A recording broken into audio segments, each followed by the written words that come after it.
End the grief and pain, and the tears and shame. We did suffer in the hands of the rebels, so we fought for peace to reign. This is the beginning of a poem my teacher read us in class today called Sometimes in Sierra Leone by Nichelle Kamara. It speaks about the recent civil war that broke out in 1991 that ended in 2002. We're doing a history unit on our country's past. My name is Alasan, and I live in a town called Wellington with my mom and my dad. It's about 40 kilometers east of Freetown, the capital of Sierra Leone. My father is a veteran of the war where he lost his arm. Now he has trouble finding work. This puts us into a state of poverty. Even with all the poverty, blood diamonds, war, and brain drain, Sierra Leone is a beautiful country.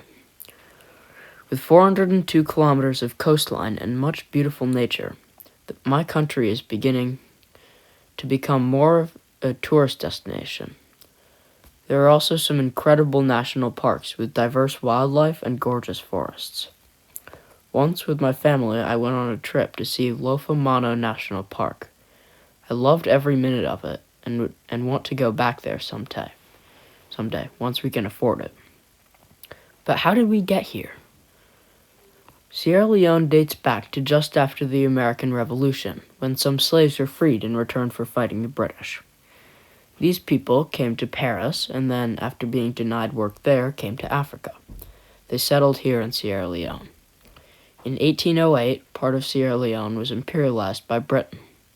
They gained independence in 1961.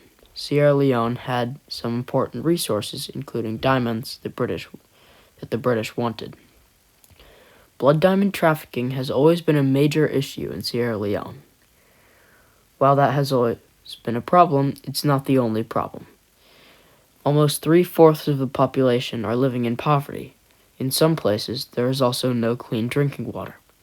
This is due to pollution and poor sewage management. These are some of the poorest places in the country. Disease is also another very large problem. Malaria, AIDS, lower respiratory infections, stroke, and diarrhea plague the people of Sierra Leone. This leads to yet another problem, possibly the biggest one in the country. Significant brain drain in the medical field. Most of our doctors, mostly specialty doctors, are being snatched up by Europe and the United States. Significant brain drain in the medical field has taken a massive toll on the people of Sierra Leone, and the government is doing almost nothing to stop it.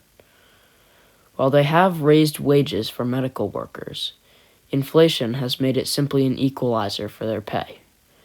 These doctors have no reason to stay here. There's more work, higher pay, and better working conditions elsewhere, meaning that if we want them to stay, we must give them a reason to. The government must take greater actions if we want this to stop.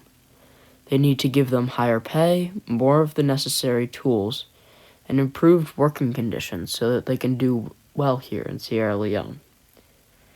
Even though the state of Sierra Leone's medical field is at an all-time low due to brain drain, I believe there is still hope. The government is trying hard to help stop this problem, and there are still people like me, eager to help their country in any way they can.